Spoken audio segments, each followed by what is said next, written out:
Welcome to Elizabeth Reads. Today we have Being Miss Nobody. We are on chapter 7, Tiny Sound. The October leaves are falling and getting stuck to my shoes, and I was doing whatever is the exact opposite of settling in at Manor High. But for some reason, so far undiscovered by speech therapy, whenever Mom and Dad asked how it was going, I always said, it's okay.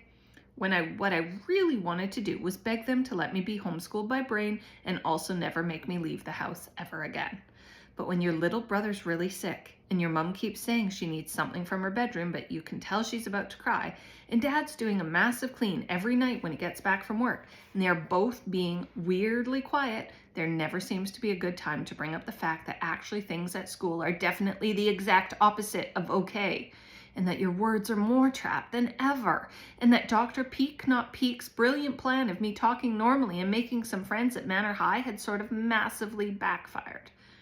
Because if there was one thing massively obvious to everybody at Manor High, including me, it's that I was a total nobody.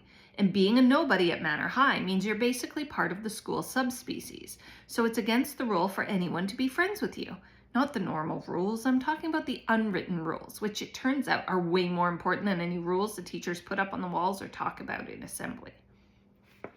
One morning on the bus, I heard Ella say, "Do you know that girl can't actually speak?" to someone behind me, and suddenly it was like I'd replaced the boy with red hair and a girl who apparently smelled as the new person to bully. And every day this boy called Lucas Mary would shout from the back seat, "Will it speak today? Place your bets."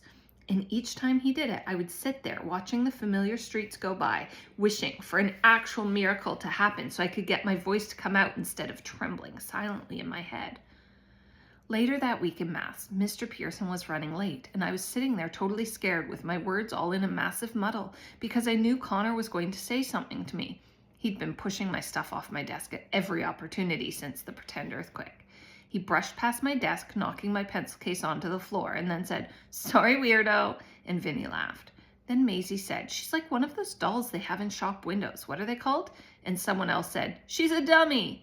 And I tried my hardest to get a word out, any word, just to prove to them that I could speak. But all my words were so muddled up, the only one I could hear was dummy. And I kept hearing it again and again and again.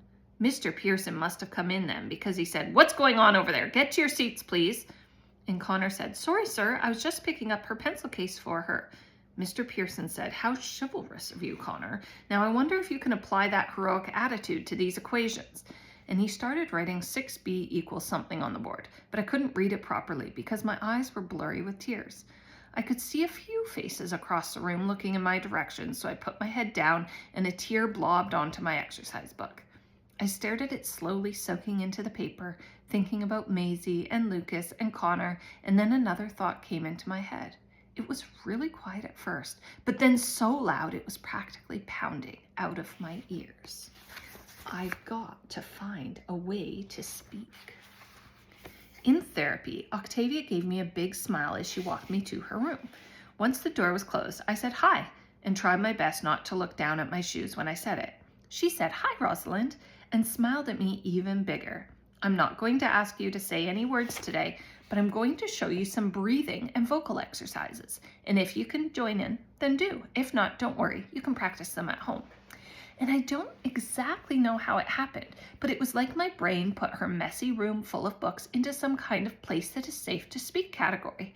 Because after that, I didn't feel so worried about Octavia hearing my voice, and my words didn't disappear there. I could blow out my breath really slowly like she showed me, and then really quickly. And I coughed and hummed with her, and because she hummed like she was in some kind of opera, I laughed, and she did too.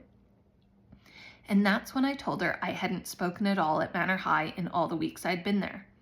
But instead of her saying this was very bad news that probably meant my entire life was ruined, which is kind of what it felt like at that point, she said, "You haven't spoken one word at Manor High yet." Then she smiled her half-moon smile and said, "Small steps, Rosalind, small steps. How about starting with just a sound?"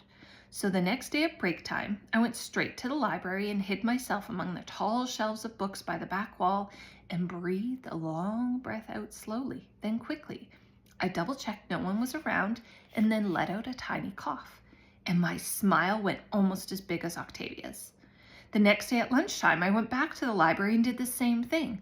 Only this time I coughed in front of Miss Goodacre, and it can't have been a tiny one because she said, "Oh dear, I hope you're not getting ill."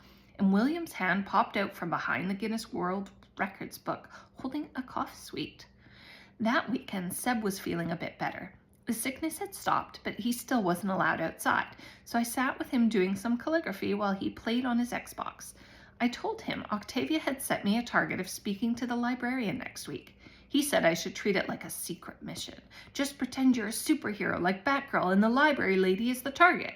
Only instead of punching her brains out, you have to speak to her. And once you've done it, you've saved the entire school from her evil plan. And you'd better do it soon, Rosie, because otherwise your head will get so filled up with words it might actually explode. But that's my little brother for you. And that's the end of chapter 8. I'll see you next time. Bye-bye.